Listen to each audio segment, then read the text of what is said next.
Hello everyone. आज का topic है मध्यकालीन ग्रामीण समुदाय।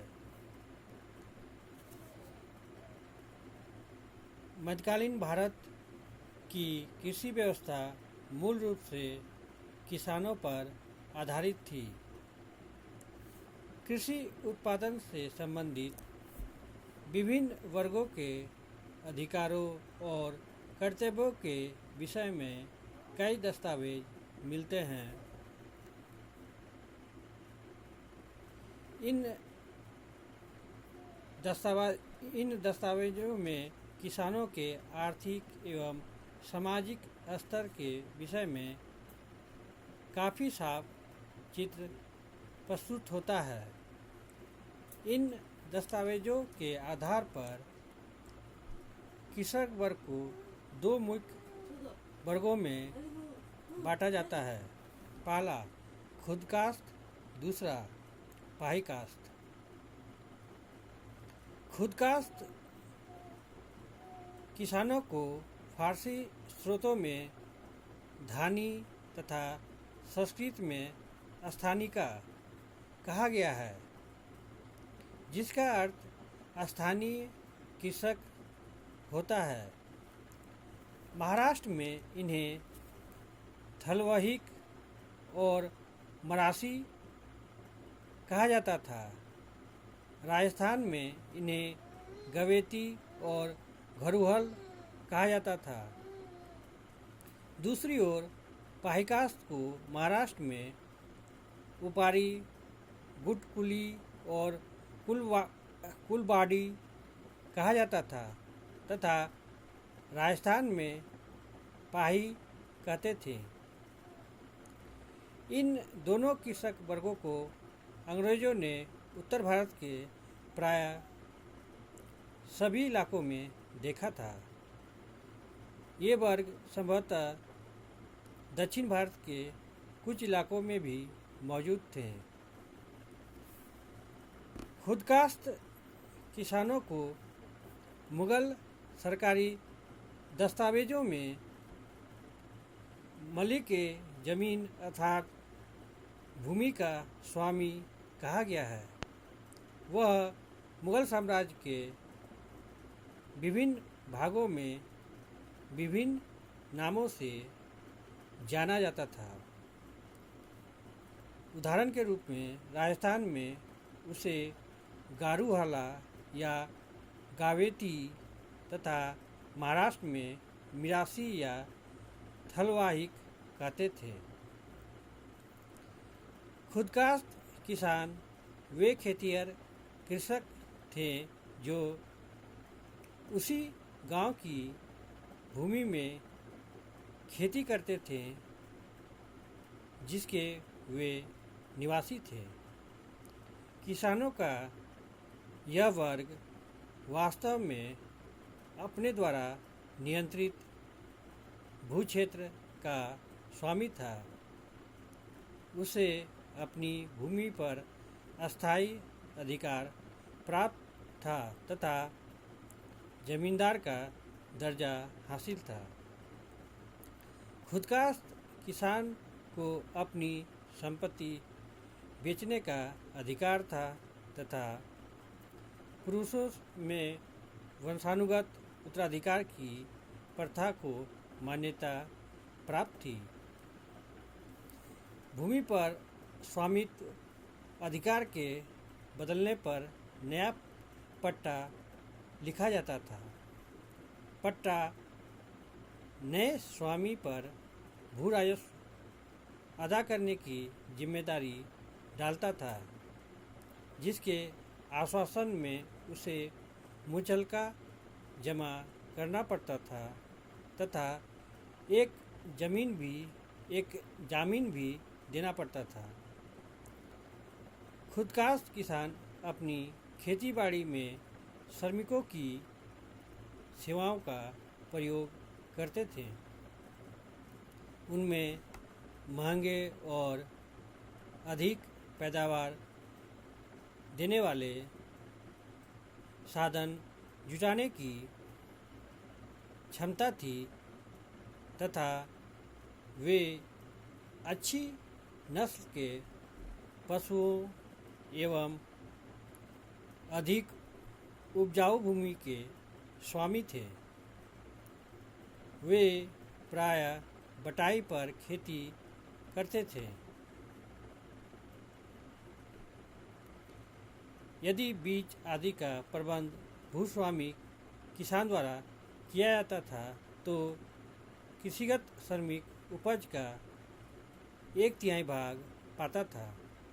यदि बीज आदि की व्यवस्था श्रमिक द्वारा की जाती थी तो वह उपज का 2/3 भाग प्राप्त करता था तथा भूस्वामी किसान 1/3 भाग का मालिक था।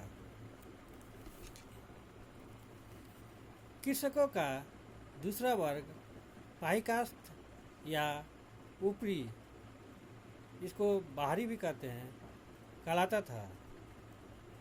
पाहिकास्थ किसानों से तात्पर्य उन कृषकों से था जो दूसरे गांवों में जाकर कृषि कार्य करते थे तथा वहां उनकी अस्थायी झोपड़ियां होती थी। उन्हें खुदकास्ट किसानों का स्तर तथा विशेषाधिकार प्राप्त नहीं था। वे खुदकास्ट किसानों की भांति मालिक के जमीन नहीं थे, परंतु उनको कुछ अस्थायी तथा लंबी अवधि के अधिग्रहण के अधिकार अवश्य प्राप्त थे। पाहिकास्थ किसानों के अधिकार में उतनी ही जोत मतलब जमीन होती थी जितनी वह केवल अपने ही परिवार के श्रम का उपयोग करके उस पर खेती कर सकते थे। उनमें भाड़े का श्रम प्राप्त करके कृषि करने की सामर्थ्य नहीं थी। कृषकों में तीसरा वर्ग मुजारियान अर्थात मौसमी अंश हिस्सेदार श्रमिकों का था। मुजारियान वे किसान थे जिनके अधिकार में इतनी कम भूमि होती थी कि वह भूमि उनके परिवार के संपूर्ण श्रम को काम में लाने के लिए अपर्याप्त थी। अतः वे अपनी भूमि पर खेती करने के अतिरिक्त खुदकास्ट किसानों से किराए पर जमीन लेकर उस पर भी खेती करते थे। मुजारियान कृषक अपनी जोत बेच नहीं सकते थे, परंतु इस प्रकार के प्रमाण मिलते हैं कि एक बार खेत छोड़ देने के पश्चात पुनः अपना भाग वापस लेने के लिए मुजारियान कृषक फिर से लौट आए थे। कृषकों के उपयुक्त विभिन्न वर्गों के अतिरिक्त भूमिहीन श्रमिकों की एक बड़ी संख्या भी प्रत्येक गांव की जनसंख्या में सम्मिलित रहती थी। यह वर्ग स्पष्टतः स्वयं किसान तो नहीं था, परंतु कृषकों के साथ मिलकर कृषि श्रमिक जनसंख्या की रचना करता था। इनके पास या तो कृषि भूमि बिल्कुल नहीं थी या बहुत कम होती थी। अतः जीवन यापन के लिए वह किसानों के खेत में कृषि कार्य करते थे, जिनकी मजदूरी के तौर पर उन्हें फसल कटने के समय उपज का एक निश्चित भाग मिलता था। कभी कभी उन्हें कृषि भूमि की छोटी छोटी पट्टियाँ दे दी जाती थी, जिन पर रियायती दर पर भू राजस्व वसूल किया जाता था। बुआई तथा कटाई के समय आकस्मिक श्रमिकों के रूप में भी इनका सेवाओं का कृषक द्वारा खेत में प्रयोग किया जाता था। इन्हीं शब्दों के साथ मैं इस टॉपिक को यहीं विराम देता हूँ। अगर आप लोग को इस टॉपिक से संबंधित कोई प्रश्न पूछना हो तो आप कमेंट बॉक्स में जाके अपना प्रश्न पूछ सकते हैं। Thank you. जय हिंद।